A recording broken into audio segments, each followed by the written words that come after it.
আপনাদের সবাইকে স্বাগত জানাচ্ছি আজকের হাল্লা বলে। আজকে অনেকগুলো প্রসঙ্গ আপনাদের সামনে তুলে আনতে বদ্ধপরিকর আনবো এবং আশা করি আলোচনার টেবিলে রাখতে পারবো। সময় খুব কম থাকে, সেই কারণের জন্য আমরা আলোচনাকে আরও দ্রুত করব যাতে আপনাদের কাছে পৌঁছয়। আমরা আজকে প্রথম কুণাল ঘোষ, বেলেঘাটার তৃণমূল বিধায়ক, কালীঘাটপন্থী, ব্র্যাকেটে রাখতে হবে এটা, না হলে ঠিক হবে না। তো কুণাল ঘোষ তার বক্তব্য রাখবো, যেখানে কুণাল ঘোষ দাবি করছেন মমতা বন্দ্যোপাধ্যায়ের এক সময়কার ছায়া সঙ্গী ফিরহাদ হাকিমকে গ্রেপ্তার করতে। বুঝতে পারছেন রাজনীতির জল কোন খাতে বইছে। আজকে হঠাৎ করে আবার সংবাদ শিরোনামে আসবার জন্য বেশ কিছু উত্তেজক মন্তব্য শোনা গেল হুমায়ুন কবিরের গলায়। যে হুমায়ুন কবির তার পূর্বতন একাধিক বক্তব্যের জন্য ক্ষমা চেয়েছিলেন আগে, যখন তিনি নতুন করে নওদার রেজিনগরের আবার বিধায়ক পদে দাঁড়ালেন। তখন তিনি ক্ষমা চাইলেন, কিন্তু আবার কিছু উত্তেজক বক্তব্য বলে ফেললেন। অন্যদিকে আজ খুশি তামান্নার পরিবার। কৃষ্ণগঞ্জের বাই ইলেকশনে 2023 সালে ছোট্ট মেয়ের মৃত্যু হয়েছিল তৃণমূলের বিজয় মিছিল থেকে ছোড়া বোমে। তৃণমূলের পরিবার অ্যাকচুয়ালি বামপন্থী পরিবার, সেখান থেকে অভিযোগ ছিল তৃণমূলীদের বিরুদ্ধে। ভীষণভাবে মানুষের পাশে যে সরকার দাঁড়াতো, আগের সরকার, তার অর্ধেক লোককে গ্রেপ্তারই করতে পারেনি অর্ধেক লোক, নাকি ইচ্ছা করে গ্রেপ্তার করেনি। শুভেন্দু অধিকারী ক্ষমতায় আসার পর, বিজেপি সরকার পশ্চিমবঙ্গে তৈরি হওয়ার পর 24 জন অভিযুক্তের 24 জনই গ্রেপ্তার হল। তামান্নার ইস্যুতে আজকে এক্সপোজড করলেন সিএম শুভেন্দু অধিকারী। অন্যদিকে আজকে সরাসরি শুভেন্দু অধিকারী চলে গেলেন বাগনানে হিংসায় মৃত দলীয় কর্মী প্রশান্ত দের বাড়িতে। পরিবারের পাশে দাঁড়ানো, তাদেরকে আশ্বস্ত করা এবং আইনের শাসনে তার বাবার খুনিরা বিচার পাবে, এই কথা বলে আসলেন তিনি। ক্ষতিপূরণ বা ইত্যাদির এইসব প্রসঙ্গে আমি আসবো না, সেগুলো হলো চাকরি দেওয়া, এগুলো তো আছেই। সঙ্গে তার পরিবারের পাশে দাঁড়ালেন এবং মুখ্যমন্ত্রী গেলেন। অর্থাৎ একটা জিনিস খুব পরিষ্কার হচ্ছে যে শুভেন্দু অধিকারী বিরোধী নেতা হিসাবে আন্দোলন করবার সময় দলীয় কর্মীদের কমিটমেন্ট ভোলেননি। আজকে তিনি ক্ষমতায় এসছেন, যেই ছবিটা প্রধানত দেখতে পাওয়া যায় যে ক্ষমতা আসার পর তার অতিরিক্ত ব্যস্ততা তাকে অতীত ভুলিয়ে দেয়, ঠিক যেমনটা মমতা বন্দ্যোপাধ্যায়ের ক্ষেত্রে হয়েছিল। কিন্তু শুভেন্দু অধিকারীর ক্ষেত্রে এখনো পর্যন্ত সেটা হয়নি। আগামী দিন অবশ্যই সময় বলবে, ঘটনাক্রম বলবে আমাদেরকে। আজও তিনি দলীয় কর্মীদের পাশে দাঁড়াচ্ছেন, যারা বিগত সময়ে লড়াইতে প্রাণ দিয়েছেন, রাজনৈতিকভাবে খুন হয়েছেন, তাদের পরিবারের পাশে দাঁড়াচ্ছেন। কিন্তু একদম প্রথম আজকের অনুষ্ঠান শুরু করব কুণাল ঘোষের আজকের বক্তব্য দিয়ে। অবাক করার মতো বক্তব্য, যেখানে কুণাল ঘোষ বলছেন যে ফিরহাদ হাকিমকে গ্রেপ্তার করুন। আমি তো একেবারেই অবাক হব না যদি কুণাল ঘোষ বলেন অরূপ বিশ্বাসকে গ্রেপ্তার করুন। মানে একটা জায়গায় আমি খুব অবাক হয়ে যাই যে একটা দলের ডেডিকেটেড লোকের সংখ্যা এত কম ছিল। তারা লক্ষ লক্ষ লোক ভিড় করতেন কলকাতায়, বিরাট মিছিল করতেন, মিটিং করতেন। কি করে করতেন? এত ডেডিকেশনের অভাব একটা রাজনৈতিক দলে ছিল, আর মানুষ সেটা দীর্ঘ 15 বছর ধরে টলারেট করেছেন, মানে সহ্য করেছেন মানুষ। আসুন আপনাদেরকে আরও আরেকটি ছবি আমরা দেখাবো, সেটা হচ্ছে ওয়ার্ড অফিসে বিধাননগরে, যেখানে বিভিন্ন জিনিস পাওয়া গিয়েছে, তার সেগুলোও দেখাবো আপনাদেরকে। কি করে ওয়ার্ড অফিস এত বিলাসবহুল হয় তার প্রশ্ন অবশ্যই দেখতে পাচ্ছেন। স্বাস্থ্যমন্ত্রী, ওই এলাকার বিধায়ক শারদাত মুখোপাধ্যায় রয়েছেন। বালিশ বিছানা পাওয়া গিয়েছে, বিশেষ কিছু জিনিস পাওয়া গিয়েছে, সেগুলো আপনারা জানেন, কমন সব তৃণমূলের লোকেদের ঘরেই পাওয়া যাচ্ছে। যেটা বিশেষ কাজে ব্যবহার করা হয় সেটা ওনারা কি করতে পার্টি অফিসে বা ওয়ার্ড অফিসে রাখতেন আমি জানি না। এবার আমরা আলোচনায় চলে আসি। প্রথম শোনাবো কুণাল ঘোষের বক্তব্য। আজকে ফিরহাদ হাকিমকে গ্রেপ্তারের দাবি জানিয়ে কি বলেছেন কুণাল ঘোষ। মানে এক তৃণমূলীর গ্রেপ্তার চাইছেন আরেক তৃণমূলী। দেখুন, তারাতলা কাণ্ডে মাননীয় মুখ্যমন্ত্রী বিধানসভায় একটি কাগজ দেখিয়ে ইঙ্গিতপূর্ণ বক্তৃতায় বলেছিলেন, এই দেখুন ওই বিতর্কিত এবং অবৈধ ধাঁচা নির্মাণ কার সই আছে। প্রাক্তন মেয়রের সই আছে। যারা তারাতলায় জড়িত তাদের অ্যারেস্ট করতে হবে। যে কয়েকজনকে করেছেন ওরকম কয়েকজনকে একটু নিচু তলার অ্যারেস্ট করলেন, আর বিগ ফিশ যারা তারা বাইরে বেরিয়ে রইল, এটা যেন না হয়। যদি ফিরহাদ হাকিম জড়িত থাকেন বা তার সেই সইটা যদি অন্যায় হয়ে থাকে, তাহলে ফিরহাদ হাকিমকে গ্রেফতার করা হোক। যদি আজ 5টার আগে অ্যারেস্ট হন ফিরহাদ হাকিম, তাহলে বুঝবো শুভেন্দু অধিকারী যা দেখিয়েছেন ঠিক করেছেন। কিন্তু যদি দেখা যায় যে ফিরহাদ হাকিম অ্যারেস্ট হচ্ছেন না, মুখ্যমন্ত্রী কাগজ তুলছেন, এফআইআর হচ্ছে, আগাম জামিন হয়ে যাচ্ছে, এবং ওই দলবদলু গদ্দার বেঈমান বালিশচাটাগুলোর সঙ্গে বসে অন্য পুরপিতাদের ডেকে ডেকে এনে ফিরহাদ হাকিম বসাচ্ছেন, তাহলে ধরে নিতে হবে শুভেন্দু অধিকারী ফিরহাদ হাকিমের এই সইটাকে রাজনৈতিক চাপ হিসেবে ব্যবহার করছেন। আসুন আজকে আলোচনায় থাকবো এই বক্তব্য নিয়ে। আমাদের সঙ্গে রয়েছেন বিজেপি মুখপাত্র চার্লস নন্দী, স্বাগত জানাবো আপনাকে অনুষ্ঠানে। অধ্যাপক রাজনৈতিক বিশ্লেষক আজিজুল বিশ্বাস আমাদের সঙ্গে রয়েছেন স্টুডিওতে। আজিজুলদাকে স্বাগত জানাই। অধ্যাপক ঝন্টু বড়াইক আমাদের সঙ্গে রয়েছেন, বিশ্লেষক আলোচক। ঝন্টুদাকেও স্বাগত জানাবো। আর কিছুক্ষণের মধ্যেই আমার ভাতৃপ্রতিম গৌরব মজুমদার, বামপন্থী, কিছুক্ষণের মধ্যে এসে উপস্থিত হবেন, গৌরব আলোচনায় থাকবেন। আজকে এই কথা কেন কুণাল বলছেন?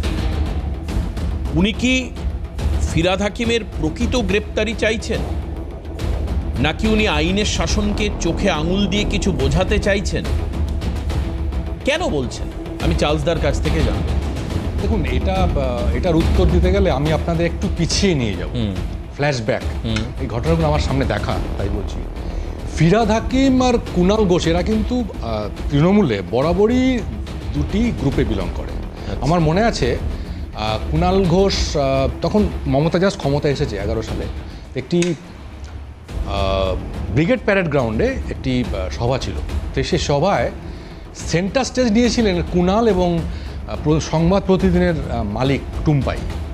তো তারাই মোটামুটি সঞ্চালনা করেছিলেন, তারাই বক্তব্য রেখেছিলেন, এবং ববি বাইরা যারা ছিল তারা সব পেছনে বেঞ্চে বসেছিল। আমার মনে আছে ববি স্টেজ থেকে নেমে বলেছিল, এই যদি পার্টির অবস্থা হয়, এই সেদিনকার তৃণমূল এরা যদি এসে তৃণমূলকে চালায়, তাহলে আর আমরা এসবের মধ্যে নেই। অর্থাৎ এটা আমি ববির মুখ থেকে শুনেছিলাম। তখনই বুঝেছিলাম যে কুণাল ববি এরা বরাবরই ডিফারেন্ট গ্রুপে বিলং করে। এটা হলো একটা পার্ট। সেকেন্ড পার্ট হচ্ছে যে ববি এখন আসলে স্যান্ডউইচড। একদিকে হচ্ছে কুণাল তৃণমূল, আবার অন্যদিকে অভিষেক। কারণ ববি টার্গেট হচ্ছে একদিকে অভিষেকের দ্বারা। অভিষেক বরাবরই বুঝিয়ে দিয়েছে যে আমি ববিকে পছন্দ করি না, এবং আপনি এটাও হয়তো জানেন যে ববিকে একটা সময় অভিষেক ভেবেছিল যে একে মেয়রের পদ থেকে সরিয়ে ওখানে কোনো হিন্দুকে আনতে হবে হিন্দু ভোটের জন্য। অতএব ববি বরাবরই ছিল অভিষেকের টার্গেট। এবং এই যে কালীচরণ যাকে কেন্দ্র করে এত কিছু হচ্ছে, এই কালীচরণকে নিয়েও কিন্তু ববির সঙ্গে ক্যামাক স্ট্রিটে টানাপোড়েন চলতো। এ সবটাই হিসেবের ব্যাপার। একদিকে কুণাল চাইতো কালীকে কাজে লাগাতে, কুণালের কথা ববি শুনতো না। অন্যদিকে কালীকে কাজে লাগাতে যেত ভাইপো। এই নিয়ে টানাপোড়েন চলছিল, সবটাই হিসেবের খেলা। হয়তো কুণালের কোনো সমস্যা হয়েছিল হিসেব নিয়ে, যার জন্য আজকে ববিকে টার্গেট করছে, বেশি কিছু না। বেশ, আজিজুলদা কি বলবেন? মানে এটা খুব অপ্রত্যাশিত, একজন বিধায়ক আরেকজন বিধায়ককে গ্রেপ্তারির কথা বলছেন, এবং দুজনই মানে কার্যত তৃণমূলেরই বিধায়ক। হ্যাঁ, এখন আবার অদ্ভুত বিষয়। তোমাদের সৌজন্যে একাধিক পরিভাষাও চলে এসেছে, কালীঘাট তৃণমূল, আসল তৃণমূল, সেটাই তো স্বাভাবিক। হ্যাঁ, এসেছে তো, সেইটাই তো ফ্যাক্ট। এবং আমরাও বলছি, হ্যাঁ, বেশ মজাও পাচ্ছি আর কি। আমরা যারা রাজনীতি চর্চা করতে পারি বা চায়ের টেবিলে বসে ঝড় তুলতে পারি, তারা করছি, ভালো লাগছে। একটা অবসর বিনোদন, রাজনীতিটা এখন বেশ বিনোদনের মতো। আজকে বিশ্বকাপ ফুটবল চলছে, তারপরেও কিন্তু প্রাসঙ্গিক বাংলা রাজনীতি 4 মের পরে, এটা তো একটা অন্য রকমের দাবি রাখে, তাই না? বিষয় হচ্ছে যে কুণাল ঘোষ যে কথাটা বলেছেন, তিনি ফিরহাদ হাকিম সম্পর্কে বললেন, ভালো কথা, একজন ব্যক্তিকে বলেছেন। আমার প্রশ্নটা হচ্ছে অন্য জায়গায়। সেই প্রশ্নটা হচ্ছে ববি হাকিমকে জুড়ে আমি যদি এই সংখ্যাটা যদি এইরকম হয় 60-এর বেশি, যারা তৃণমূলের সর্বভারতীয় তৃণমূলের মনোনীত প্রার্থী হিসাবে নির্বাচনী বৈতরণী পেরিয়েছে মমতা বন্দ্যোপাধ্যায়ের মুখকে সামনে রেখে, তারা এখন মমতা বন্দ্যোপাধ্যায়কে অস্বীকার করে তারা আসল তৃণমূল বলে দাবি করছে, সে করুক। প্রশ্ন হচ্ছে এইটাকে যদি আমি দুর্নীতির মাপকাঠিতে যদি বিচার করি, আমি যদি ডিম থেরাপির মাপকাঠিতে বিচার করি যে অভিষেক বন্দ্যোপাধ্যায়কেই ডিম থেরাপি করা হবে, প্রশ্ন হচ্ছে মেনে নিলাম তর্কের খাতিরে অভিষেক বন্দ্যোপাধ্যায় দুর্নীতির কেন্দ্র, তাকে কেন্দ্র করে দুর্নীতি নামক একটা প্রতিষ্ঠান ঘুরে বেড়েছে গোটা বাংলা জুড়ে। কিন্তু প্রশ্ন হচ্ছে এই যে 64 জন এমএলএ যারা তৃণমূলের ভোটে নির্বাচিত হয়েছে, এই যে 20 জন এমপি যারা রাতারাতি শিবির চেঞ্জ করে দিলেন, প্রশ্ন হচ্ছে এরা কি তাহলে ওই ডিম থেরাপির ঊর্ধ্বে উঠে গেছে কেন? তাহলে কি কোথাও অদৃশ্য ওয়াশিং মেশিন কাজ করছে, তাতে তারা ওয়াশিং মেশিনে তাদের সমস্ত দুর্নীতি সমস্ত কালি সব মুছে গেছে? এইটা একটা জিনিস। আর একটা জিনিস হচ্ছে আমি চোরের বিরুদ্ধে কথা বলবো, কোথাও না কোথাও চোরকে কেউ আশ্রয় দিচ্ছে না তো।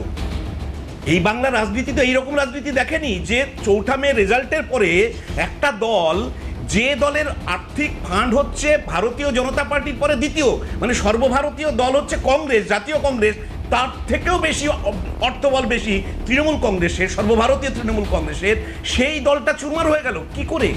অথচ আমরা দেখেছি 1977 সালের পরে 1977 থেকে 2011 সালের মধ্যে একাধিক বিধানসভা নির্বাচন হয়েছে এবং বারবার দেখব প্রতিপক্ষ জাতীয় কংগ্রেস, তৃণমূল আসার আগে তারা কখনো 50টা আসন পেয়েছে, কখনো 42টা আসন পেয়েছে, বা একবার বোধহয় 91 বা 2001 সালে 96টা আসন পেয়েছিল। প্রশ্ন হচ্ছে তারা একজনও কিন্তু কোনো তারা ওই কংগ্রেস ত্যাগ করেনি।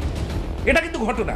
আজকে এটা হচ্ছে কেন? তাহলে কোথাও না কোথাও আজকে যারা রাজনীতির আঙিনায়, রাজনীতির যারা কারিগর, রাজনীতিকে প্রফেশন হিসাবে গ্রহণ করে যারা মানুষের কাজ করব বলছে, তারা কি আজও মানুষের কাজ করতে পারছে? একদম আসবো দাদা, একদম খুব জায়গা চালতা কিছু বলবো। একটা ছোট্ট কথা বলবো যে আমাদের সংকল্পপত্র 10ই এপ্রিল অমিত শাহ মাননীয় স্বরাষ্ট্রমন্ত্রী যখন প্রকাশ করেছিলেন, সংকল্পত্র দেখে নেবেন, সেখানে উনি একটা কথা বলেছিলেন যে দুর্নীতির ব্যাপারে আমাদের 0 টলারেন্স। আমরা ক্ষমতায় আসার পরে যারা যারা দুর্নীতিতে যুক্ত কাউকে ছাড়বো না। অতএব ববি যদি কিছু করে থাকে, Bobby should be arrested, simple.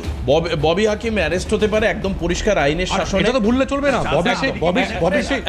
আপনি কি মনে করেন যে 64 জন বিধায়কেরা দুর্নীতির ঊর্ধ্বে? এরা কি চুরি করেনি? আরেকটা বিষয় বলি, শেষ করতে দাও।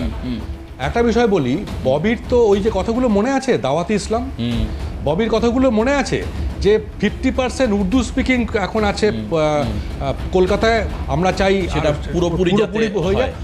ববির যে কমিউনাল যে টেনশন ছড়ানোর যে চেষ্টা এবং ববির যে তুষ্টিকরণ রাজনীতি, এর জন্য ববিকে শাস্তি পেতে হবে না। সেটা দেখুন, ববি হাকিম, আপনি চার্লসদা ববি হাকিমকে বা অন্যায়ের ঊর্ধ্বে, অন্যায় করলে তার শাস্তি হবে আইনের ঊর্ধ্বে কেউ না, আপনি এগুলো বলছেন তো। কিন্তু আপনারা বিজেপি করেন, আমি প্রথম থেকে আপনাকে বিজেপি রিপ্রেজেন্টেটিভ হিসাবেই পেয়েছি এখানে। কিন্তু অন্যান্যরা, মানে এই ধরুন কুণাল, মানে এখন তৃণমূলের মধ্যে আপনাদের, মানে ধরুন আপনি কুণালপন্থী বা মমতা বা অভিষেকপন্থী তৃণমূল বা কালীঘাট তৃণমূল, দাদা আপনাদের চাইতে তাদের কাছে এখন টার্গেট পয়েন্ট হচ্ছে এই 64 জন বিধায়ক। হ্যাঁ, ইনার ক্ল্যাশ হতে পারে, ইনার ক্ল্যাশ, কিন্তু টার্গেট পয়েন্টে এরা। কিন্তু আজিজুলদা বললেন যে এরা কি অপরাধের ঊর্ধ্বে? সত্যি তো তাই। অরূপ রায়, তপন দত্ত হত্যা মামলা থেকে বেরিয়ে যাবেন, সত্যি হয় এটা। মমতা ব্যানার্জি বাঁচিয়ে রেখেছে অরূপ কে কি করে। কিন্তু আজকে কেন এটা আজিজুলদারা ভুলে যাচ্ছেন? বা আজিজুলদার নিশ্চয়ই স্মৃতিতে আছে, হয়তো আজকে বলছেন না, একটু বুদ্ধি করে। রাজীব গান্ধীর অত্যন্ত আশীর্বাদ ধন্যা, স্নেহধন্যা ছিলেন হচ্ছে মমতা বন্দ্যোপাধ্যায়। এই মমতা বন্দ্যোপাধ্যায়কে সোনিয়া গান্ধীও ভালোবাসেন, এখনও বাসেন হয়তোবা। মমতা বন্দ্যোপাধ্যায় 1998 সালে কংগ্রেস ছেড়ে বেরিয়ে আসেননি, কংগ্রেস ছেড়ে বেরিয়ে এসছেন। সব যুব কংগ্রেসের একেবারে নেতৃত্ব স্থানীয় থেকে মমতা বন্দ্যোপাধ্যায় কংগ্রেস ছেড়েছেন। আমি প্রেক্ষিত নিশ্চয়ই বলবেন আপনি। দ্বিতীয়ত, বাইরন বিশ্বাস, কি প্রেক্ষিত ছিল সেখানে? জাতীয় কংগ্রেসের হয়ে জিতে আসা একমাত্র বিধায়ক, 1.5 মাসের মধ্যে অভিষেক বন্দ্যোপাধ্যায়ের হাত থেকে তিনি তৃণমূলের 3 পাপড়ি আলা ফুলের ছাপ আলা পাপড়ির পতাকা নিচ্ছেন। কি প্রেক্ষিত ছিল এখানে বাইরন বিশ্বাসের ক্ষেত্রে? কি প্রেক্ষিত ছিল ঝালদা পুরসভার ক্ষেত্রে? যে ঝালদা পুরসভায় যে কনস্ট্রাকশন ছিল, সেখানে একমাত্র পুরসভা যেটা কংগ্রেসের দখলে ছিল। আজকে কংগ্রেসের কোনো ডিরেক্ট রিপ্রেজেন্টেশন নেই আজকে আমাদের এখানে। কিন্তু তবুও সেই ঝালদা পুরসভাকে নেওয়ার জন্য তপন কান্দুকে খুন করা থেকে শুরু করে আজকে তপন কান্দু স্ত্রীর পুরনো বাইটগুলো আমি শুনছিলাম, আমার কান্না পাচ্ছিল দেখে, যে আইন কানুন সর্বনেশে একেবারে এই অবস্থা হয়ে গিয়েছিল। কি প্রয়োজন ছিল, কোন প্রেক্ষিত ছিল আজিজুদ্দা সেই সময় সেটাকে টেনে ক্ষমতার থেকে ছিনিয়ে নেওয়া? আজকে ঠিক সেই ছবিতে মুখ দেখছে কালীঘাট তৃণমূল। কে অন্যায় করেছে না অন্যায় করেছে সেটা তো পরের বিষয়, কিন্তু দল ভাঙানো কি কোন জায়গা থেকে দাঁড়িয়ে পরেশ অধিকারীর মতো লোক, উদয়ন গুহর মতো লোক, বামপন্থী ফরওয়ার্ড ব্লক করা লোক, তাদেরকে তৃণমূল কংগ্রেসের এখতিয়ারে নিয়ে এসছে। পরেশ অধিকারীকে দুর্নীতির মূল মাথা করেছে, মানস ভূঁইয়া উদয়ন গুহকে দিয়ে থ্রেট করিয়েছে, মানস ভূঁইয়াকে ওইখানকার কলেজের একটা কৃষ্ণকান্ত জানা খুন, আমার যদি খুব ভুল না হয়, কৃষ্ণকান্ত জানা মার্ডার কেস, তাতে মানস ভূঁইয়াকে পেঁচিয়ে ফেলে তাকে জোর করে তৃণমূলে নিয়ে এসছে। কোথায় ছিল এথিক্স আজিজুল দামায় বলুন? না এত কথা বলছি কেন? কোথায় ছিল ছিল না ethics? বলেই তো দলটা হেরে গেছে। এই কথাটা আমরা মানছি না কেন? আমরা সামনের দিকে এগোই না। এখন যা যা ঘটছে সেই ঘটনাগুলোকে আমরা কি চুলচেরা বিশ্লেষণ মানি না? কারণ একটা অন্যায়কে দিয়ে আমি আরেকটা অন্যায়কে জাস্টিফাই করতে চাইছি না তো। বাহ বাহ, এই জায়গাটা বুঝতে বেশ হবে। বেশ, আমার একটা অন্যায়কে ঢাকতে গিয়ে আরেকটা অন্যায়কে আবার পুনরাবৃত্তি খুব অসাধারণ। না। আজিজুল দা বেস্ট স্পিকার আমার কাছে। আমার আজও মনে পড়ছে, আর দাদা আমার আজও মনে পড়ছে, যখনই আমরা কামদুনি, হাঁসখালি, যখন আমরা পার্ক স্ট্রিট তুলেছি, তখনই একটা অংশের তৃণমূল এইসবের জাস্টিফিকেশন তারা করেনি। তারা কুলদীপ সেঙ্গার কি করেছে, কোথায় বিজেপির কোন বিধায়কের এগেনস্টে ধর্ষণের মামলা রয়েছে, কোথায় কোন কুস্তিগিরির বিরুদ্ধে কি অন্যায়ের অপরাধ রয়েছে, কে কাকে মালা পরিয়ে কোথা থেকে বরণ করেছে, জাস্টিফিকেশন করার চেষ্টা হয়নি আজিজুল দা? হ্যাঁ সে তো হবেই, কেন হবে না? আপনি আমি জাস্টিফিকেশন করতে চাইছেন? আমি প্রেক্ষিতটা বলছি, বাংলায় তো রাজনৈতিক পালাবদল হয়েছে। এই সময় একটা সুশাসন চলছে ঘটনা, একটা সরকার দীর্ঘদিন পর, একটা সরকার 15 বছর পর নতুন একটা দল ক্ষমতায় এসেছে, মানুষের প্রত্যাশা প্রচুর, যারা ভোট দেয়নি তারাও প্রত্যাশা করে, যারা ভোট দিয়েছে তারাও প্রত্যাশা করে। এখন কিন্তু ভারতীয় জনতা পার্টির সরকার নয়, পশ্চিমবঙ্গ সরকার, সেটা মুখ্যমন্ত্রী বলেছেন। সুতরাং জিরো টলারেন্স সরকার দেখাবে, এটা তো ঘটনা। সুতরাং কে ভালো তৃণমূল আর কে কালো তৃণমূল, কে কালীঘাট তৃণমূল আর কে ঋতব্রত তৃণমূল, এই জায়গাটা তো আমার মনে হয় দুর্নীতির প্রশ্নে সেইটা তো দেখা ঠিক হবে। এটা বাংলার মানুষ চায়। একদম একদম। আমি আসবো একটা বিরতির পর, দ্রুত ফিরে আসছি। আসার পর আমি গৌরবকে পরিচয় করে দেব। গৌরব মজুমদার, বাম মুখপাত্র, আজকে আমাদের সঙ্গে রয়েছেন। প্লাস আমি বিরতিতে আসার পরেই সরাসরি ঝন্টু স্যার রয়েছেন, ঝন্টু বড়াইক, আমি ঝন্টুদার কাছে যাব, সঙ্গে থাকুন। ঝন্টুদার কাছে যাওয়ার আগে আপনাদের আবার একবার স্মৃতি রোমন্থনের পালা। অর্থাৎ আমরা অনুষ্ঠানের শুরুতে যাকে নিয়ে বক্তব্য রাখছিলাম, মানে বা যার বক্তব্য নিয়ে আলোচনা অলরেডি দুজন করলেন, চার্লস দা এবং আজিজুল্লাহ, তিনি হচ্ছেন কুণাল ঘোষ। আর বক্তব্যের নিরিখে বিতর্কের একদম শিরোনামে থাকা ব্যক্তির নাম হচ্ছে কুণাল ঘোষ। কারণ এই কুণাল ঘোষ মমতাপন্থী তৃণমূল করেন, অর্থাৎ কালীঘাট তৃণমূল করেন। দলের এই চূড়ান্ত বিপদের সময় দল ছেড়ে যাননি। যে কুণাল ঘোষ মমতা বন্দ্যোপাধ্যায়কে সারদা কাণ্ডের সবচাইতে বড় বেনিফিশিয়ারি বলেছিলেন, সেই পুলিশের গাড়ি চাপড়ানোর ইতিহাস, যেটা বারবার আলোচনায় কখনো ঝন্টুদা, কখনো গৌরব, কখনো চার্লস দ্বারা উল্লেখ করে এসছেন। আসুন সেই বক্তব্য আজকে একবার শোনাই। আগে শুনুন। দয়ায় যারা ক্ষমতা এসছে, মুখ্যমন্ত্রী, 8 জন এমপি এবং 6 জন মিনিস্টার সরাসরি দোষী, তারা কি ওখানে আলোচনা করবে? সারদা মিডিয়ার প্রত্যক্ষ এবং পরোক্ষ সুবিধা যদি সবথেকে বেশি কারোর কাছে পৌঁছে থাকে তাহলে তার নাম মমতা বন্দ্যোপাধ্যায়। সারদা কাণ্ডে সব থেকে বড় দোষী হচ্ছে মমতা বন্দ্যোপাধ্যায়। আমি ঝন্টুদার কাছে আছি। ঝন্টুদা, আজ আমি কুণাল ঘোষের বক্তব্যের, আমি দুপুরবেলায় নিউজ রুম করছিলাম, তখন আমি তাকে 0 ইম্পর্টেন্স দিয়েছি, 0। আমি আপনার কাছ থেকে জানতে চাইব যে এই গ্রেপ্তারির দাবি তোলাটার পেছনে মূল কারণ কি রয়েছে? এটা কি ওই 64 জনের প্রতি রাগ, তিতিক্ষা, ক্ষোভ সেই থেকে?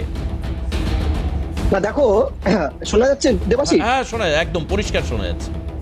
এই কুণাল ঘোষ হচ্ছে একটা ট্রোজান হর্স, অর্থাৎ খুব সোজা বাংলায় রাজনৈতিক দালাল। শুনতে খারাপ লাগছে তোমার? তিনি সারদার ভিডিওটা তুমি দেখালে, অর্থাৎ সেই মোতাবেক তার কথা যদি ধরে নিয়ে আমরা এগোই, মমতা বন্দ্যোপাধ্যায় ডিরেক্ট বেনিফিশিয়ারি, তাহলে মমতা বন্দ্যোপাধ্যায়ের দিকে প্রথম জেলে ঢোকানো উচিত। দ্বিতীয়, আচ্ছা কুণাল ঘোষ কবে কোথায় ছিলেন যখন 138 নম্বরে গার্ডেন রিচে একটা বড় বিল্ডিং ধসে পড়ে প্রায় 13 জন মুসলিম এবং মমতা ব্যানার্জির ভোটার, তারা আক্ষরিক করতে, তারা যখন মারা গিয়েছিল, নাম যুক্ত হয়েছিল কার? শামস ইকবাল 10,000 টাকা যে অনারিয়াম পাওয়ার পরেও কুকুরের গলার চেনের শিকলের মতন মোটা চেন পরে, সোনার চেন পরে BMW নিয়ে কর্পোরেশনের অফিসে যেত। কই তখন কুণাল ঘোষ সেই ফিরহাদ হাকিমের অ্যারেস্টের কথা বলেনি তো একবারও? একদম বলেছে কি? ঠিক ঠিক। প্রথম আজকে কুণাল ঘোষ এই দাবিটা কেন তুলছেন? কারণ পরিষ্কার কুণাল ঘোষের উপরের নির্দেশ আছে। উপরের নির্দেশটা কি? 64 জন যারা মমতা ব্যানার্জির এখতিয়ার স্বৈরাচারিতা ক্যামারস্টিক উর্ফ অভিষেকের স্বৈরাচারিতা না মেনে একটা স্বতন্ত্র সত্তা নিয়ে বিধানসভায় বিরাজমান হয়েছেন, তাই তার গাত্রদাহ। কুণালকে হোড়ে হিসাবে ব্যবহার করে ক্যামারস্টিক কালীঘাট দুজনে মিলে এই কাজটা করেছে। আমার প্রশ্নটা কোথায় গিয়ে, আচ্ছা কুণাল ঘোষ ওটার সাথে বাড়তি একটা জিনিস অ্যাড করলো না কেন দেবাশিস? কালীচরণ বন্দ্যোপাধ্যায়টা কে? কালীচরণ বন্দ্যোপাধ্যায় ক্যামারস্ট্রিটের এমন একজন এলিমেন্ট যাকে ওই কেএমসি তে বসানো হয়েছিল 75% টাকাটা তুলতে। তাহলে কালীচরণ যদি অ্যারেস্ট হয়ে থাকে তাহলে ওয়াই নট অভিষেক ব্যানার্জি?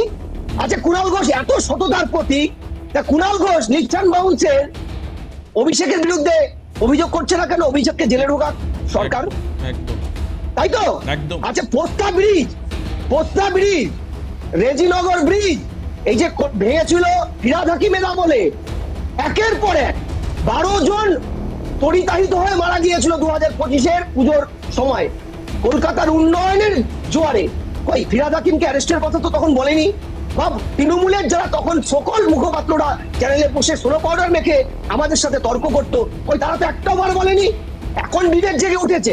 আমি বলছি ফিরহাদ হাকিম অপরাধী যদি হয়ে থাকেন, সরকার তার নির্দিষ্ট পন্থা মেনে তদন্ত করে ফিরহাদ হাকিম, ক্যামারস্ট্রিট, অভিষেক, কালীচরণ কারা কারা যুক্ত আছে আসগার সবাইকে ধরবে, সময় দিন। কিন্তু প্রশ্নটা হচ্ছে 15 বছরে আপনারা ফিরহাদ হাকিমের বিরুদ্ধে ধর্ম অবমাননা, হেট স্পিচ ছড়ানো, এগুলোকে জাস্টিফাই করেছিলেন কেন? কই তাকে তো অ্যারেস্ট করার কথা বলা হয়নি। তিনি যখন দাওয়াতি ইসলামের কথা বলেছিল তখন মনে আছে মুম্বাইতে ইন্ডিয়া জোটের মিটিং এ মমতা বন্দ্যোপাধ্যায় উপস্থিত হয়েছেন। একটি বেসরকারি চ্যানেল থেকে একজন সাংবাদিক গিয়ে মমতাকে জিজ্ঞাসা করছে এত বড় হেড স্পিচ দিলেন, আর্টিকেল 25 এবং আর্টিকেল 26কে অবমাননা করলো মেয়র সাহেব, মিনিস্টার, তার বিরুদ্ধে মমতা ব্যানার্জি আপনি কি ব্যবস্থা নিয়েছেন? রাজধর্ম কি পালন করেছেন? মমতা ব্যানার্জি কি বলেছিল জানো? কই আমি তো জানি না।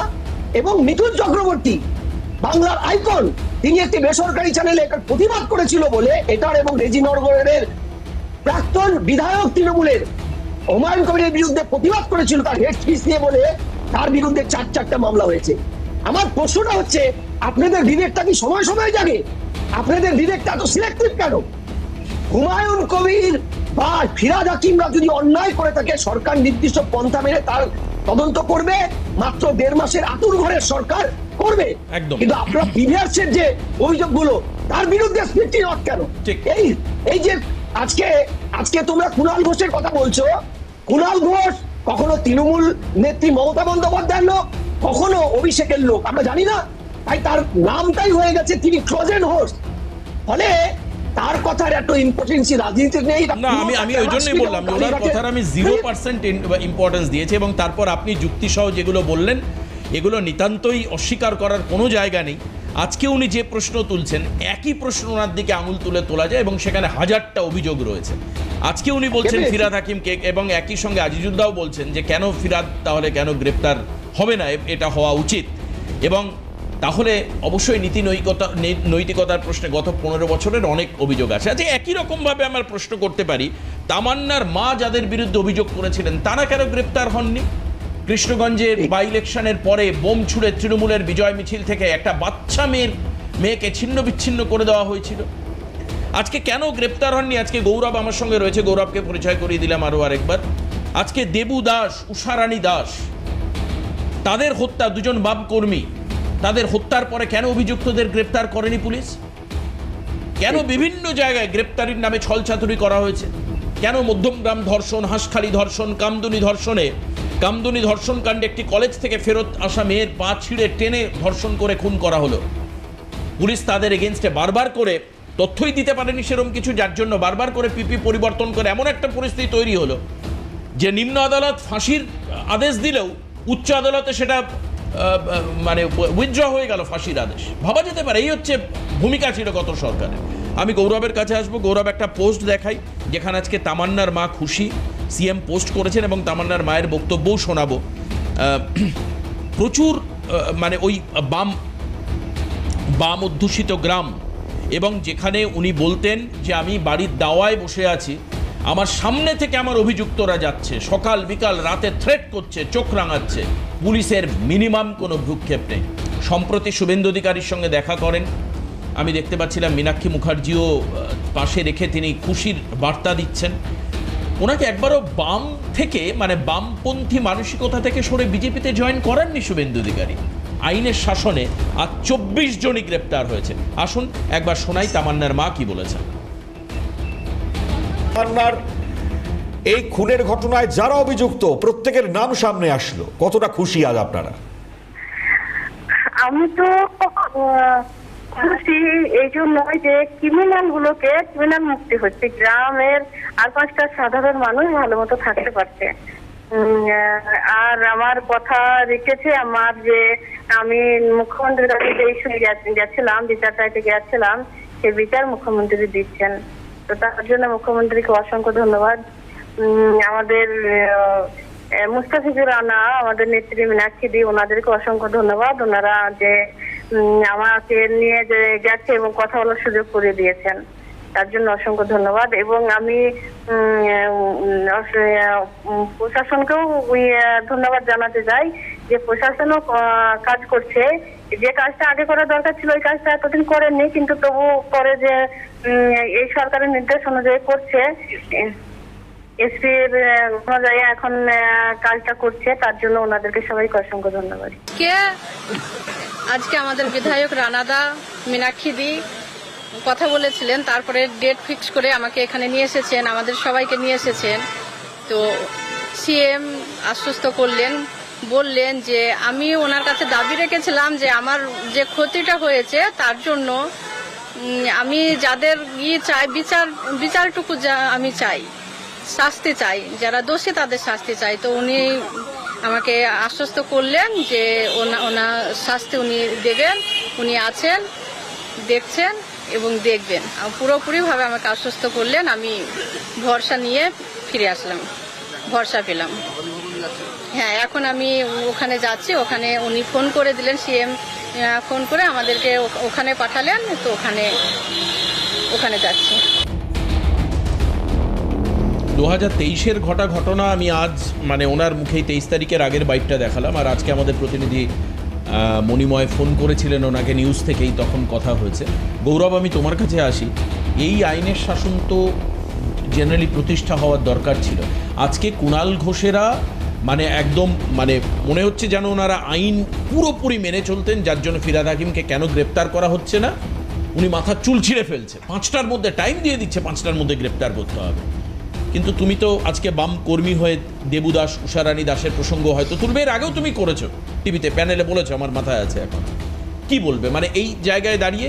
কালীঘাটপন্থী তৃণমূল এখন তারা এটা এমন একটা ভাব দেখানোর চেষ্টা করছেন যে তারা একেবারে গঙ্গা বিধৌত, তাদের কোনো রকম দোষ অপরাধ নেই। যত অপরাধ করেছে চোর এই ঋতব্রতপন্থীরা, আবার ঋতব্রতপন্থীরা বলার চেষ্টা করছে মমতা বন্দ্যোপাধ্যায়, অভিষেক বন্দ্যোপাধ্যায় দোষী, আমরা সৎসাধু। গৌরব, সেটা হচ্ছে যে আপনারা তামান্নার মার বক্তব্য দেখালেন। যদি তামান্না খুনের সঠিক বিচার হয় তো নিশ্চয়ই সেটা হোক, সেটা তো আমিও চাই। যে একজন বাচ্চা মেয়ে তাকে এরকমভাবে নৃশংসভাবে খুন করবে আর খুনিগুলো রাস্তায় ঘুরে বেড়াবে, উল্লাস করবে, এটা তো হওয়া উচিত ছিল না। এটা অনেক আগেই হওয়া প্রয়োজন ছিল। এখন তারা ধরা পড়েছে। আমি আশা করব বিচার প্রক্রিয়াতে তাদের যেন সাজা হয় এবং সঠিক সাজা হয় এবং সঠিক শাস্তি হয়, এটাই আমার এক কথায় বলবার বিষয়। দ্বিতীয় প্রশ্ন, আপনি যেটা কালীঘাট তৃণমূল কি বালিশ তৃণমূল এইসব বলেছেন, এইগুলো ইনমেটেরিয়াল দেবাশিসদা। এদেরকে যত গুরুত্ব দেবেন তত আপনার সময় নষ্ট হবে। আচ্ছা, আপনি কেন গুরুত্ব দেবেন? এই যে আপনি দেখাচ্ছিলেন না যে সারদার বেনিফিশিয়ারির মূল বেনিফিশিয়ারির নামকে কুণাল ঘোষ ওই প্রিজন ম্যানে উঠতে গিয়ে বলছিলেন, তাহলে আপনি বলুন যে এখন যদি সিবিআই এই সারদার মামলার আবার তদন্ত করে, তাহলে কুণাল ঘোষ কি সেটা বলবেন যে তাহলে আমি যে কথা সেদিনকে বলেছিলাম বেনিফিশিয়ারি, মূল বেনিফিশিয়ারিকে তাকে গ্রেপ্তার করা হোক? আমি কুণাল ঘোষের কাছে প্রশ্ন রাখতে চাই, আপনাকে যেদিনকে অর্ণব ঘোষ তখন ছিলেন বিধাননগর পুলিশের যিনি প্রধান, তিনি যেদিনকে গ্রেপ্তার করবেন তার আগের দিন বা তার আগের দিনে আপনি একটা সাংবাদিক সম্মেলন করে একটা চিঠি বার করেছিলেন এবং তাদের 16 থেকে 17 জন তৃণমূল নেতাকর্মীর নাম আপনি বলেছিলেন, যারা এখনও বেশিরভাগই আপনার ওই কালীঘাট তৃণমূলে আছেন। আপনি কি তাদের শাস্তি চাইবেন? তাদের শাস্তি চাইছেন? তারাও নাকি ওই সারদা কোম্পানির থেকে বেনিফিশিয়ারি নিয়েছিল, টাকা পয়সা নিয়েছিল, আপনি তাদের নাম বলেছিলেন। সুতরাং কুণাল ঘোষ কী বলছেন, কুণাল ঘোষ কী চাইছেন সেটার বিষয় নয়, কুণাল ঘোষকে গুরুত্ব দেওয়ার কোনো প্রশ্নই নেই। কিন্তু প্রশ্নটা যেটা হচ্ছে যে আপনারা এই যে তারাতলার বিষয় নিয়ে আলোচনা করছিলেন, আমি বলবো এই তারাতলার ঘটনা তো এখন ঘটেছে। আপনি ওয়াও মোমোতে জানতো, ওয়াও মোমো বলে একটি কোম্পানি, তারা ওইখানে ওই শ্রমিকগুলোকে রেখেছিল, মানে তুমি আনন্দপুরের কথা বলছো। আনন্দপুরে সেখানে দাঁড়িয়ে অতগুলো শ্রমিক ওর ভেতরে জ্বলন্ত পুড়ে মারা গেল। তারপরে দাঁড়িয়ে রাজ্য সরকারের তৎকালীন মুখ্যমন্ত্রী সেই অঞ্চলে সেই স্থানে যাওয়ার প্রয়োজন বোধ করেছিলেন কি? তাকে পাঠিয়েছিলেন যিনি এখন জেলে আছেন, সুজিত বোসকে, তিনি দমকল মন্ত্রী ছিলেন। আজকে দাঁড়িয়ে 3 দিন পরে গিয়েছিলেন। আজকে দাঁড়িয়ে সারা শহর জুড়ে অগ্নি নির্বাপন ব্যবস্থা, ফিরহাদ হাকিম তো তিনি পুরো নগর উন্নয়ন দপ্তরের মন্ত্রী ছিলেন। আজকে দাঁড়িয়ে এই যে পোস্তা ওরাল পুল, আপনি বলুন পোস্তা ওরাল পুল যে পড়ে গেল, সেই পোস্তা ওরাল পুল পড়ে যাওয়ার পর সঠিক তদন্ত আপনারা কার কার নাম উঠে এসেছিল সেই সময় দাঁড়িয়ে? ওই অঞ্চলের যিনি তৎকালীন বিধায়িকা ছিলেন স্মিতা বক্সী, একদম তার পারিবারিক যে ব্যবসা, সেই ব্যবসার কথা উঠে এসেছিল সেখানে দাঁড়িয়ে। তার কোনো তদন্ত শেষ হয়েছে? উল্টে পোস্তা ওরাল পুল ভেঙে গুড়িয়ে দিয়ে আজকে আপনি ওই বিবেকানন্দ রোডের অবস্থা দেখুন। ফিরহাদ হাকিম নিজে পুরো নগর উন্নয়ন মন্ত্রী, আমাদের কলকাতা শহরের পুরো নগর উন্নয়নের অবস্থা কি? একটু বৃষ্টি হলেই 1 হাঁটু জল জমে যায়, একটু কিছু হলেই হচ্ছে যে রাস্তার অবস্থা খারাপ।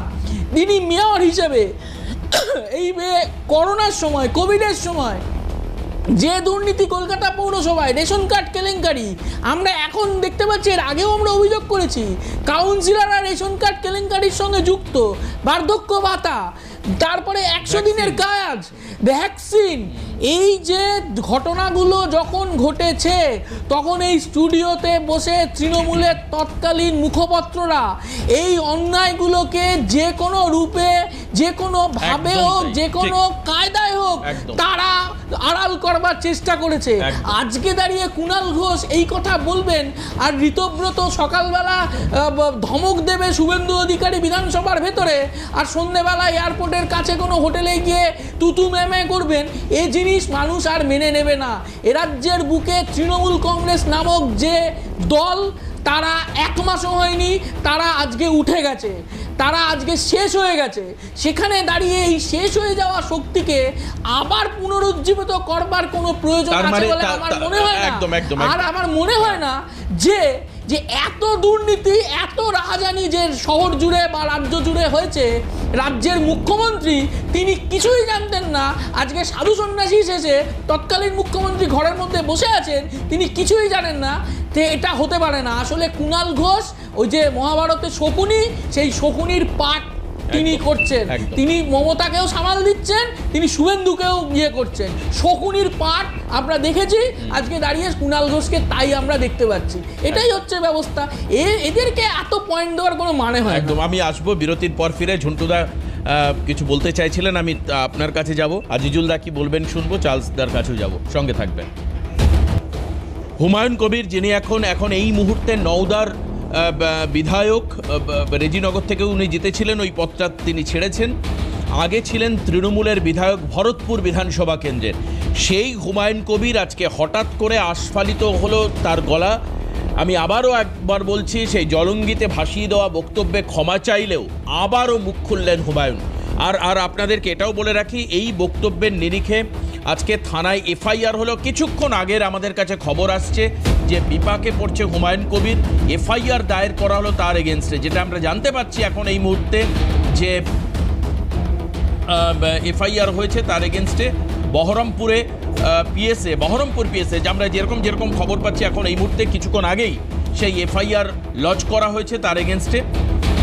হুমায়ুন কবিরের যে বক্তব্য, আপনারা ভাবছেন যে উস্কানিমূলক বক্তব্য আপনাদেরকে শোনাবো না, নিশ্চয়ই শোনাবো। কি বলেছেন তিনি?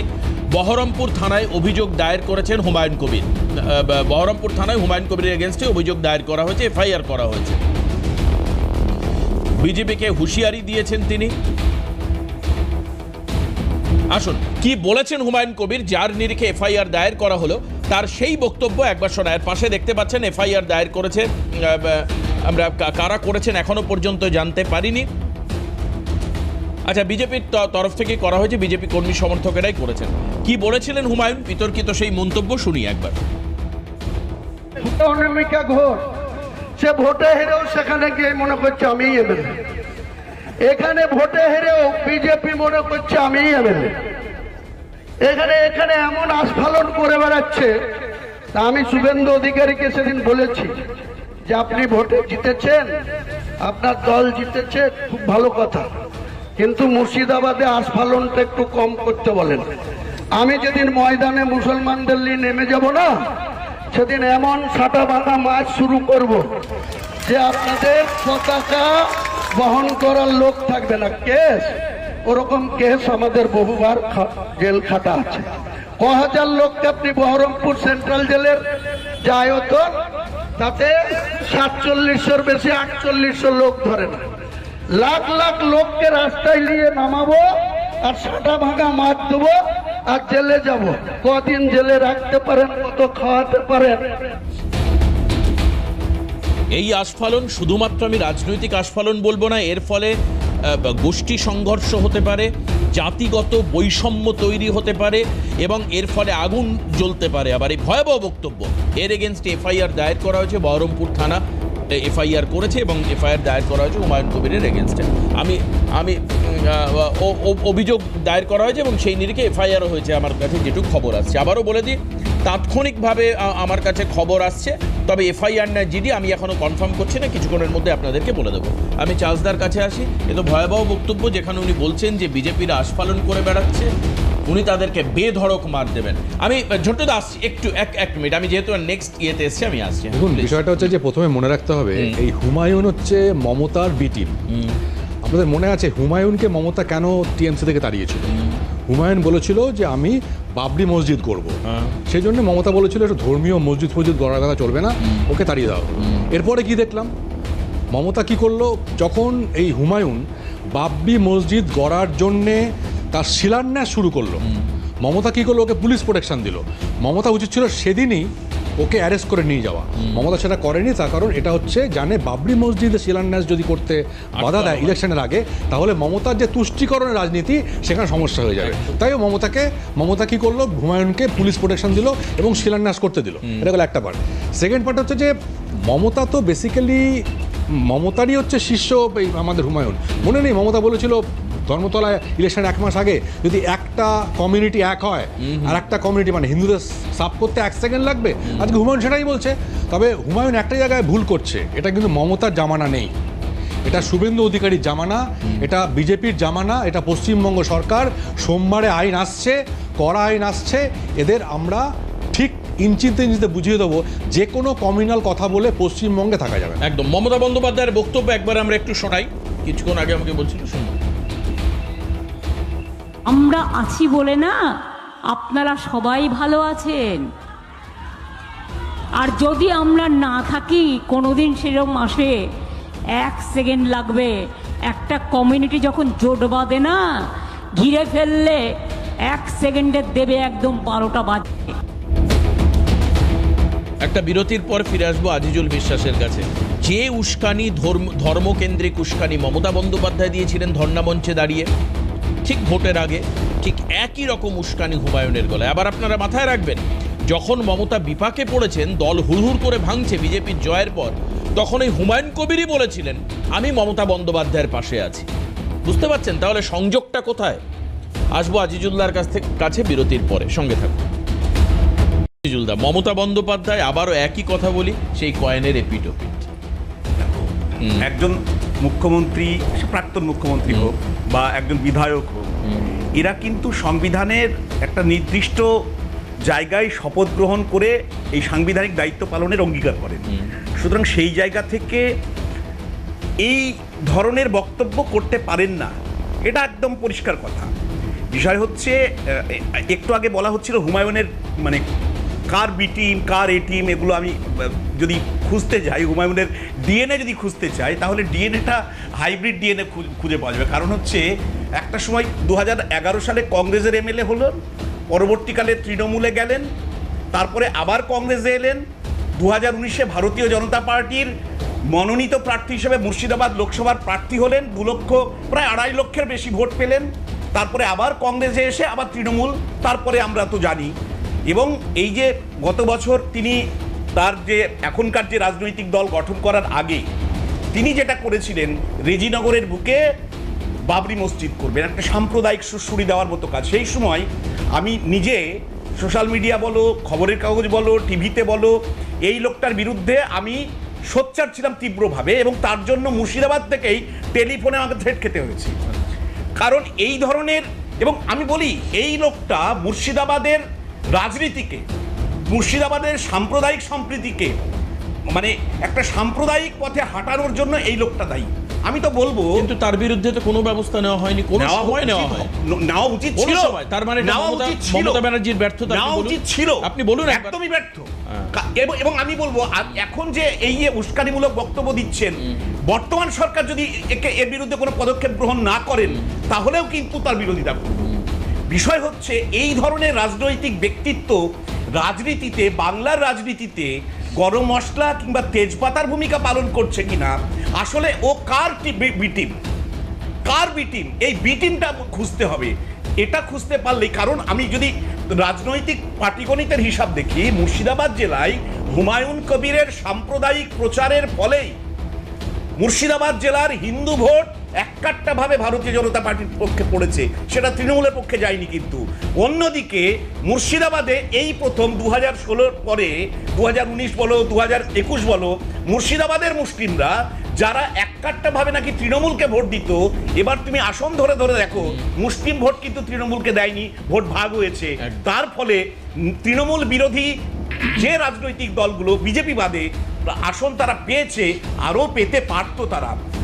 এখন এই জায়গাটা আমরা ভোটের দিন দেখেছি হুমায়ুন কবির মার খেয়েছে, তার গাড়ি ভেঙেছে, তাকেও বেধড়ক মারধর করা হয়েছে। না, তার পিছনে তোমাকে খুঁজতে হবে। তারপরে ভোটের পরে দেখবে তাকে যে হুমায়ুন কবিরকে যে মারতে গেছিল, তাকে আবার জেলেও পাঠানো হয়েছিল। সেগুলো দলের ভেতরে কি গল্প ছিল সেগুলো আমরা পরে দেখতে পারবো। রেজিনগরের বাই ইলেকশন এখনো পর্যন্ত হয়নি, কিন্তু হুমায়ুন কবিরের এগেনস্টে তৃণমূল কংগ্রেস কোনো ব্যবস্থা নেয়নি, এটা একদম পরিষ্কার, বারবার করে বলা। উনি নিজে বলেন উনি 2-4 বার জেলে গেছেন, কিন্তু ওনার উস্কানিমূলক বক্তব্য বা সাম্প্রদায়িক বক্তব্যের জন্য কখনো জেলে যায়নি। ঝন্টুদা, না হ্যাঁ, আমি একটা অ্যাড করি, তোমার বোধহয় খেয়াল আছে রেজিনগর বাই ইলেকশনে উনি মমতা ব্যানার্জিকে করে দাঁড় করিয়ে জেতানোর আশ্বাস দিয়েছিলেন, এটা অ্যাড করো। আমি বলছি দেখো, এ হচ্ছে ধর্মান্ধ কুণাল ঘোষ তৃণমূলের। তখনই মমতা ব্যানার্জি ক্রাইসিসে পড়েছে, একে বৈতরণী করেছে। মনে আছে মমতা ব্যানার্জির, উনি সরাসরি অভিযোগ করেছিল, মমতা ব্যানার্জি আমাকে ফোন করে বলেছে ভগীরথে 70% মুসলিম, 30% মুর্শিদাবাদের হিন্দুকে কেটে ভাসিয়ে দেবে, এই কথাটা বলেছিল মমতা ব্যানার্জি আমাকে বলতে, যাতে অধীর চৌধুরী হেরে যায়। তৃণমূল কিন্তু কোনো প্রতিক্রিয়া নেয়নি, তখন তৃণমূল ক্ষমতায়, একদম তৃণমূল ওনার বিরুদ্ধে তখনও কোনো ব্যবস্থা নেয়নি বলে আজকে বাড়াবাড়ি করছে। আমার কোথায় যেন মনে হচ্ছে দেবাশিস, আমি কোনো বি টিম এ টিমে যাচ্ছি না, এটাও কি মমতা ব্যানার্জির আরেকটা খেলা? কারণ এ কিন্তু এখনো পর্যন্ত মমতা ব্যানার্জির হরিহর আত্মা। এই যে মুসলিম ভোটটা স্ক্যাটার্ড হচ্ছে, বামপন্থীর দিকে চলে যাচ্ছে, সংখ্যালঘু ভোটটা ফ্লো করছে বামপন্থীদের দিকে, এটা ঠেকাতে না পারলে মমতার আর কোনো অস্তিত্ব থাকবে না বলেই কি হুমায়ুনকে আবার রাস্তায় নামিয়েছে। আমি জানি না, কিন্তু প্রশ্ন হচ্ছে একটাই, এও কিন্তু ধর্মান্ধ একটা পড়ে যে রাজনীতিতে ভেসে থাকতে মুসলিম ভোটটাকে বারবার ব্যবহার করেছে, মুসলিম অঙ্কটাকে খেলেছে, এবং মুসলিম অঙ্কটা খেলতে গিয়ে ও কি না করেছে। আমি তোমাকে পরিষ্কার বলছি যে এই বর্তমান সরকার ওনার বিরুদ্ধে বিএনএস আমি দেখছিলাম ধারাগুলো, যে ধর্মান্ধ আর্টিকেল 25 এবং আর্টিকেল 26-কে সরাসরি ভায়োলেট করলে বিএনএসে কি কি ধারা আছে, এবং আশা করি মাননীয় শুভেন্দু অধিকারী মহাশয় এনার বিরুদ্ধে হার্শ অ্যাকশন নেবে, এবং সেটা যদি নেয় ওনার কিন্তু বিধায়ক পদটা চলে যাবে, এমনকি ওনার পার্টির রেকগনাইজেশনটা বাতিল হতে পারে। বিএনএস এর যে ধারাগুলো আছে তার জন্য সোমবার দিন বিধানসভায় কোনো আইন পাস হতে হবে না, ইউসিসি বা আদার্স কোনো ইয়ে। প্রশ্ন হলো একটাই, এই ধরনের ধর্মান্ধ শক্তিকে যদি তখনই ব্যবস্থা না নেওয়া যেত, পলিটিক্যালি ইউজ না করা যেত, তাহলে আজকে এই বদমাইশগুলো, এই লম্পটগুলো, এই মৌলবাদী শক্তিগুলো আজকে এইরকম ভাবে বড় বড় লেকচার মারতে পারতো না। এরা কিন্তু মুসলিমদের ক্ষতি করছে। তার মানে তো আলটিমেটলি ঝন্টুদা, হুমায়ুন কবির আপনি বলতে চাইছেন কালীঘাট তৃণমূলের বি টিম এখন? ও বরাবরই তৃণমূলের মমতা ব্যানার্জির লোক, পরিষ্কার তোমাকে বলছি। ও এই যে চার্লসদা বলছিল, ও এই বাবরি মসজিদ যখন বানায়, কে ওকে প্রোটেকশন দিয়েছিল? আচ্ছা বলো, আমরা একটা স্ট্রিট কর্নারে নন পলিটিক্যাল কোন একটা ডিএর জন্য একটা যদি কর্নার করতে যেতাম, হাইকোর্টে যেতে হতো, কিন্তু ওকে কিন্তু কোনোদিন মমতা বন্দ্যোপাধ্যায় এত বড় ইভেন্ট করলো, একটা কেশাগ্র স্পর্শ করেনি, বরং ইট, টাকা পয়সা ওখানে তোলার সমস্ত ব্যবস্থা প্রশাসন করে দিয়েছিল। ওখানকার ডিএ দাঁড়িয়ে থেকে ওকে প্রোটেকশন দিয়েছিল। এরপরেও একটু অ্যাড করি, এই হুমায়ুন কবির হচ্ছে এমন এক রাজনৈতিক চরিত্র, এ মমতার থেকেও পুলিশ সুরক্ষা পায়, আবার কোথায় কেন সে সেন্ট্রাল ফোর্স হয়ে পায়, কি করে পায়? না, এটা তো অদ্ভুত না, এটা তো হুমায়ুন কবির আমার ব্যক্তিগত। তারপরে এই কিছুদিন আগে সেন্ট্রাল ফোর্স সরে যাওয়ার পরে ও তখন বিজেপির বিরুদ্ধে বলতে শুরু করেছে। তার আগে পর্যন্ত ভোটের পরে বলছে যে এরপর এই যে আমি মসজিদ দেখিয়ে শিলান্যাস করে, আমি বলিনি, শিলান্যাস করে 2টো সিট পেয়েছি, এরপরে দেখো যে 2029-এর লোকসভাতে বিজেপি এই সংখ্যাটা কোথায় গিয়ে দাঁড়ায়। খুব সময় আমি একটু আপনাকে কারেকশন করে দিই, আপনি ভুল করছেন। সেন্ট্রাল ফোর্স বিজেপি দেয় না। সেন্ট্রাল ফোর্স বিজেপি দেয় না, বিজেপি দেওয়ার ক্ষমতা নেই। ওকে অ্যাপ্লাই করতে হয়েছে, ও গিয়েছিল, ও হাইকোর্টে গিয়েছিল, হাইকোর্টে গিয়েছিল, হাইকোর্টে অর্ডারে পেয়েছে। আমি ওটাই বলছিলাম। গৌরব, আমরা যেটা ভোটের আগেও বলেছি, সারা বছরই বলেছি, বলেই যাচ্ছি, সেটা হচ্ছে যে এ রাজ্যের বুকে প্রতিযোগিতামূলক সাম্প্রদায়িকতা চলছে। কেউ বলছেন যে মসজিদ বানাবেন, কেউ বলছেন মন্দির তৈরি করবেন, কেউ বলছেন হচ্ছে যে মূর্তি বানাবেন, যাই হোক। কিন্তু প্রশ্নটা হচ্ছে যে এই হুমায়ুন কবির যখন বিজেপিতে ছিলেন, বিজেপির 19 সালের ক্যান্ডিডেট হয়েছিলেন, তখন বিজেপি তাকে প্রোটেকশন দিয়েছে। যখন উনি তৃণমূলের এমএলএ ছিলেন, তিনি তৃণমূল প্রোটেকশন দিয়েছে। সুতরাং আজকে দাঁড়িয়ে এই হুমায়ুন কবিরে পরিণত হয়েছে, যা তার যা যে ঝন্টুদা বললেন, যে যে যে যে বিষয়জনগুলো বললেন, সেখানে পরিণত হয়েছে। একে তো আর টেনে আপনি নামাতে পারবেন না। এই শুভেন্দু অধিকারী মুর্শিদাবাদ জেলা পরিষদ যখন দখল করেছিলেন, তখন তার পাশে দাঁড়িয়ে কে ছিলেন?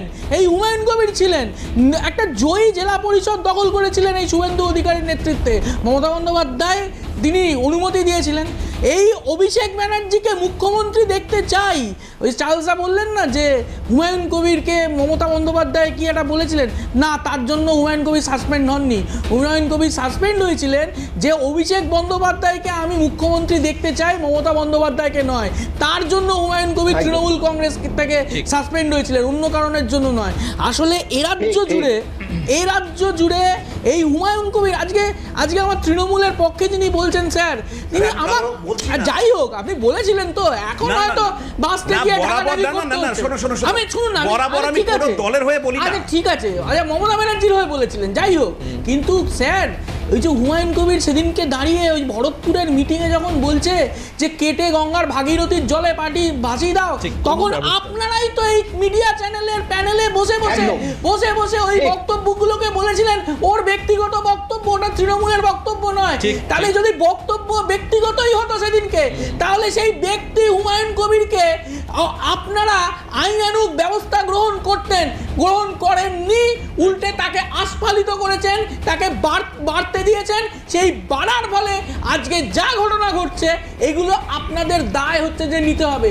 আজকে দাঁড়িয়ে আপনারা সাধু সন্ন্যাসী সাজবেন, এ হবে না। কিন্তু আজকে দাঁড়িয়ে আপনারা বলবেন না আমি মমতা ব্যানার্জির না, আমি ঠিক আছি। আসলে আপনারা যেদিনকে ওই কলকাতা জুড়ে ওই বড় বড় হোর্ডিং লাগিয়েছিলেন না, সততার প্রতীক, এখন আর লাগান না। ওই সততার প্রতীক যেদিনকে লাগিয়েছিলেন, আমরা বলেছিলাম ওই সততার প্রতীকের পেছনে যে অসততার ছবি ফুটে উঠবে আগামী দিনে, সেটা আপনারাও রক্ষা করতে পারবেন না। আজকে যা হচ্ছে যে বেরোচ্ছে, আজকে 1 মাস হয়নি, আপনার ভোটের কালি আঙুল থেকে এখনো ওঠেনি, তৃণমূল কংগ্রেস খান হয়ে গেছে।